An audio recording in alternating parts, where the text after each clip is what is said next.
ಐತಿಹಾಸಿಕ ಲಕ್ಕುಂಡಿ ಅಭಿವೃದ್ಧಿಗೆ ವಿದೇಶಿ ಎನ್ಜಿಒ ಆಸಕ್ತಿ ತೋರಿದೆ.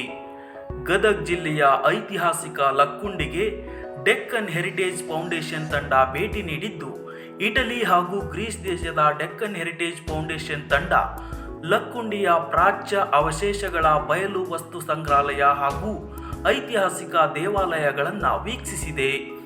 ಡೆಕ್ಕನ್ ಹೆರಿಟೇಜ್ ಫೌಂಡೇಶನ್ ಮುಖ್ಯಸ್ಥೆ ಡಾಕ್ಟರ್ ಹೆಲೆನ್ ನೇತೃತ್ವದ ತಜ್ಞರ ತಂಡ ಲಕ್ಕುಂಡಿ ಬಯಲು ವಸ್ತು ಸಂಗ್ರಹಾಲಯದ ಅಭಿವೃದ್ಧಿಗೆ ವಿಶೇಷ ಪ್ಲಾನ್ ರೂಪಿಸಿದೆ.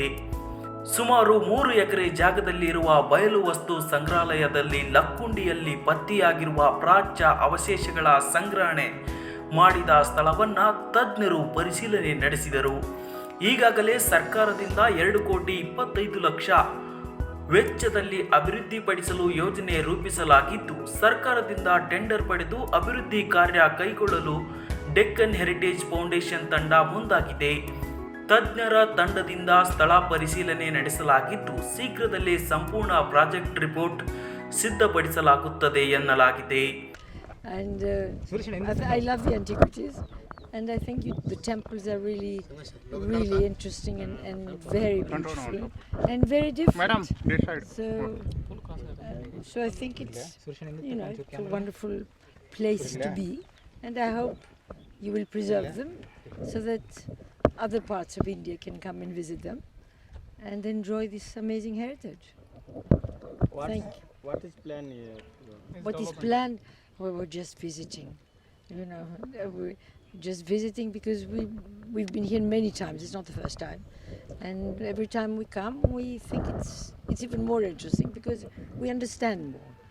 So Deccan Heritage is doing the Deccan Heritage Foundation we're doing a guidebook which is going to be published on the 15th of March, and it's both in English and in Kannada. And you will have all these monuments that were not included in our first guidebook, which on Badami, Aiholi and Patadakal. And now we'll have Lakkundi, Dambal and Gadag. So people will have something to take along and visit this amazing place. so Open museum. Yes. The open museum is something that the minister wants, and we are trying to understand what exactly he wants, because I think he's trying to do as much as he can to make his constituency aware of their amazing treasure. And I think tomorrow there is the inauguration of a new restoration of Sudi. The DHF, with the help of Mrs. Rajashri, has restored. Ma'am, Camera is looking camera. The Sudi will also be included in the new guidebook. So this is the cover of the guidebook. We are going to. This will be coming out. and canal in Kannada and in English.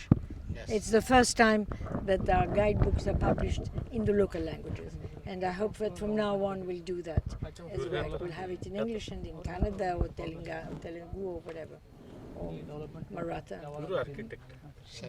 Sorry? Okay. Name please, ma'am. Sorry. Name please. My name. I'm Helen Filon. Thank you. ಸನ್ಮಾನ್ಯ ಕರ್ನಾಟಕ ಸರ್ಕಾರದ ಮುಖ್ಯಮಂತ್ರಿಗಳು 2025-26ನೇ ಸಾಲಿನ ಆಯವ್ಯಯದಲ್ಲಿ ನಮ್ಮ ಗದಗ ಜಿಲ್ಲಾ ಉಸ್ತುವಾರಿ ಸಚಿವರು ಪ್ರವಾಸೋದ್ಯಮ ಸಚಿವರಾದಂಥ HK Patil ಸಾಹೇಬರ ಒಂದು ಅಪೇಕ್ಷೆ ಮೇರೆಗೆ ಲಕ್ಕುಂಡಿಯನ್ನು ಯುನೆಸ್ಕೋ ಪಟ್ಟಿಗೆ ಸೇರಿಸಬೇಕು. ಅದರ ಜೊತೆಗೆ ಲಕ್ಕುಂಡಿಯಲ್ಲಿ ದೊರೆತಿರುವಂಥ ಪ್ರಾಚ್ಯಾವಶೇಷಗಳಿಂದ ಒಂದು ಬಯಲು ವಸ್ತು ಸಂಗ್ರಹಾಲಯ ನಿರ್ಮಾಣ ಮಾಡಬೇಕು ಅನ್ನುವಂಥ ಉದ್ದೇಶದಿಂದ ಒಂದು ಭೇಟಿ ಇದಾಗಿದ್ದು, ಇಟಲಿ ದೇಶ ಮತ್ತು ಗ್ರೀಸ್ ದೇಶದವರು ಅಂದರೆ ಡೆಕ್ಕನ್ ಹೆರಿಟೇಜ್ ಫೌಂಡೇಶನ್ನ ಡಾಕ್ಟರ್ ಹೆಲೆನ್ ಮತ್ತು ಡಾಕ್ಟರ್ ಸ್ಟೆಫನ್ ಈ ಥರ ಮತ್ತು ಅಲೆಕ್ಸಾಂಡರ್ ಈ ಥರ 3 ಜನ ಮತ್ತು ಡೆಕ್ಕನ್ ಹೆರಿಟೇಜ್ ಫೌಂಡೇಶನ್ನ ವೈಶಾಖ್ ಅವರು ಮತ್ತು ಚರಣ್ ಅವರು ಈ ಥರ ಬಯಲು ವಸ್ತು ಸಂಗ್ರಹಾಲಯ ಲಕ್ಕುಂಡಿಯಲ್ಲಿ ಹೇಗಿರಬೇಕು ಅನ್ನುವಂಥ ಉದ್ದೇಶದಿಂದ ಒಂದು ಅಧ್ಯಯನವನ್ನು ಮಾಡಲಿಕ್ಕೆ ಆಗಮಿಸಿದ್ದಾರೆ. ಈಗಾಗಲೇ ಕರ್ನಾಟಕ ಸರ್ಕಾರ ಲಕ್ಕುಂಡಿ ಪ್ರಾಧಿಕಾರಕ್ಕೆ 3 ಎಕರೆ 1 ಗುಂಟೆ ಜಾಗೆಯನ್ನು ಈಗಾಗಲೇ ನೇರ ಖರೀದಿ ಮೂಲಕ ಖರೀದಿಸಲಾಗಿದ್ದು, ಈ ಒಂದು ಬಯಲು ವಸ್ತು ಸಂಗ್ರಹಾಲಯ ಹೇಗೆ ಇರಬೇಕು ಅನ್ನುವಂಥ ಉದ್ದೇಶದಿಂದ ಡೆಕ್ಕನ್ ಹೆರಿಟೇಜ್ ಫೌಂಡೇಶನ್ನ ಈ ಎಲ್ಲ ಟ್ರಸ್ಟೀಸ್ಗಳು ಮತ್ತು ಅಧಿಕಾರಿಗಳು ಭೇಟಿಯನ್ನು ನೀಡಿ ಇಲ್ಲಿರುವಂಥ ಎಲ್ಲ ಪ್ರಾಚ್ಯಾವಶೇಷಗಳನ್ನು ವೀಕ್ಷಣೆಯನ್ನು ಮಾಡಿದ್ದಾರೆ ಮತ್ತು ಬಯಲು ವಸ್ತು ಸಂಗ್ರಹಾಲಯ ಯುನಿಕ್ಕಾಗಿ ಹೇಗೆ ಬರಬೇಕು ಅನ್ನೋದರ ಕುರಿತಾಗಿ ಸ್ಥಳವನ್ನು ಮತ್ತು ಇಲ್ಲಿರುವಂಥ ಪ್ರಾಚ್ಯಾವಶೇಷಗಳನ್ನು ಅಧ್ಯಯನ ಮಾಡಲಿಕ್ಕೆ ಆಗಮಿಸಿದ್ದು ಈಗಾಗಲೇ ಎಲ್ಲ ಪ್ರಾಚ್ಯಾವಶೇಷಗಳನ್ನು ವೀಕ್ಷಣೆಯನ್ನು ಸಹಿತ ಮಾಡಿದ್ದಾರೆ. ಇವರು ಈ ಥರ ಸರ್ ಈಗ ನಮ್ಮ ಜಿಲ್ಲೆಯಲ್ಲಿ ನಾಗಕುಂಡ ಸ್ಟೆಪಲ್ ಅಂದರೆ ನಾಗಕುಂಡ ಬಾವಿ ಸೂಡಿಯಲ್ಲಿ ಮಾಡಿದ್ದಾರೆ.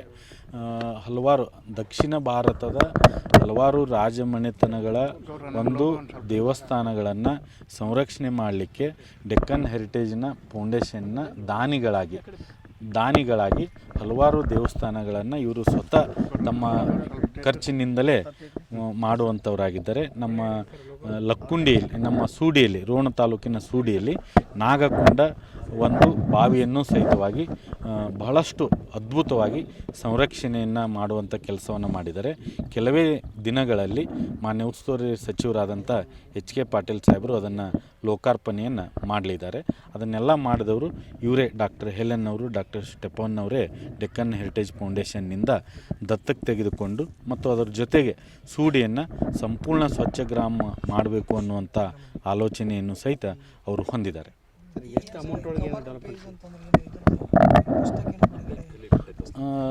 ಡೆಕ್ಕನ್ ಹೆರಿಟೇಜ್ ಫೌಂಡೇಶನ್ನಿಂದ ಆಂಗ್ಲ ಭಾಷೆಯಲ್ಲಿ ಮತ್ತು ಕನ್ನಡ ಭಾಷೆಯಲ್ಲಿ ಒಂದು 120ರಿಂದ 50 ಪುಟಗಳ ಒಂದು ಗೈಡ್ ಬುಕ್ಕನ್ನು ಸಹಿತವಾಗಿ ಬಹಳಷ್ಟು ಉತ್ಕೃಷ್ಟ ರೀತಿಯಲ್ಲಿ ತರುವಲ್ಲಿ ಈಗಾಗಲೇ ಕಾರ್ಯ ಆರಂಭ ಆಗಿದೆ.